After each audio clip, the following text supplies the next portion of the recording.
وعلیکم السلام ورحمۃ اللہ وبرکاتہ۔ جی محترم بھائی لکھتے ہیں یہ نوافل پڑھنے کے ممنوع اوقات کون سے ہیں؟ کہتے ہیں اس میں اختلاف بھی ہے، جو صحیح ہے وہ بتا دیں۔ محترم بھائی بات یہ ہے کہ نوافل جو ہے جب سورج بالکل طلوع ہو رہا ہو اس وقت نفلی نماز پڑھنے سے گریز کریں۔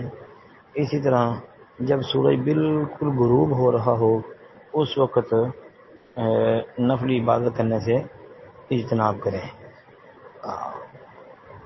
زوال کا وقت ہے بالکل عین وقت میں، اور یہ ویسے بہت مختصر وقت ہوتا ہے، لیکن عصر کی نماز کے بعد نوافل پڑھے جا سکتے ہیں۔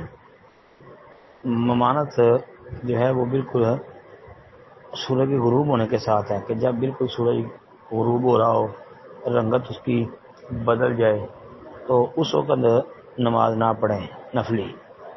باقی جو ہے نا، اگر کوئی بندہ پڑھتا ہے عصر کی نماز کے بعد تو وہ منع نہیں ہے۔ ایک تو نبی کریم صلی اللہ علیہ وسلم نے عصر کے بعد 2 رکعت پڑھی، پھر آپ کے صحابہ بھی یہ پڑھتے تھے، اور علی رضی اللہ تعالی عنہ علی وسلم نبی داود میں حدیث عصر کے بعد جب تک سورج بلند ہو، سفید اور روشن ہو، تب تک نماز پڑھی جا سکتی ہے۔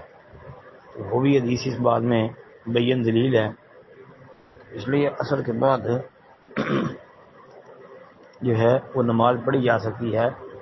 صرف ممانت جو ہے وہ سورج غروب کے وقت ہے، جس طرح کہ بلال رضی اللہ تعالیٰ عنہ کا بیان شیخ البانی رحمۃ اللہ علیہ نے سلسلہ صحیحہ کے اندر نقل کیا ہے۔ وہ فرماتے ہیں کہ بلال رضی اللہ عنہ کہتے ہیں کہ اللہ کے نبی علیہ الصلوۃ والسلام ہمیں بالکل سورج کے غروب کے وقت نماز پڑھنے سے منع کرتے تھے۔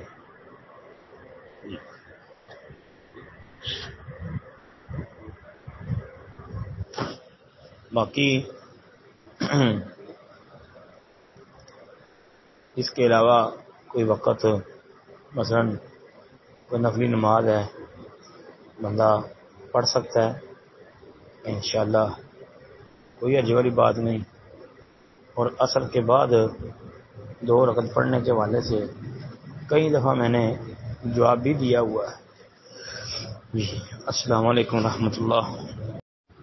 وعلیکم السلام ورحمۃ اللہ وبرکاتہ۔ محترم بھائی کا سوال ہے جی عصر سے پہلے جو 4 رکعتیں پڑھی جاتی ہیں تو نبی علیہ السلام نے اس کے لیے دعا کیا کہ اللہ اس پہ رحم فرمائے، کہتے ہیں کیا یہ حدیث صحیح ہے؟ جی محترم بھائی یہ سنن نبی داود کے اندر روایت آتی ہے، سند اس کی حسن ہے، 1271 نمبر پر سنن نبی داود میں یہ روایت موجود ہے۔ اس کے علاوہ جو ہے امام ترمذی رحمۃ اللہ علیہ اس کو سنن ترمذی میں بھی لے کے آئے ہیں، 430 نمبر پر سنن ترمذی میں ہے، اور سند اس کی حسن ہے بھائی، یہ روایت سندن حسن ہے۔ امام ابن خزیمہ رحمۃ اللہ علیہ نے بھی اس کو صحیح ابن خزیمہ میں درج کیا ہے۔ امام ابن خزیمہ کے نزدیک یہ روایت صحیح ہے۔ اس کے علاوہ جو ہے امام ابن حبان نے اس کو صحیح کہا ہے، امام ترمذی حسن قرار دیتے ہیں۔ پھر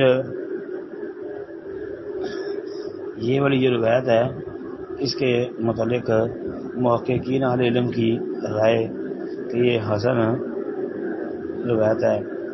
ایسے ہی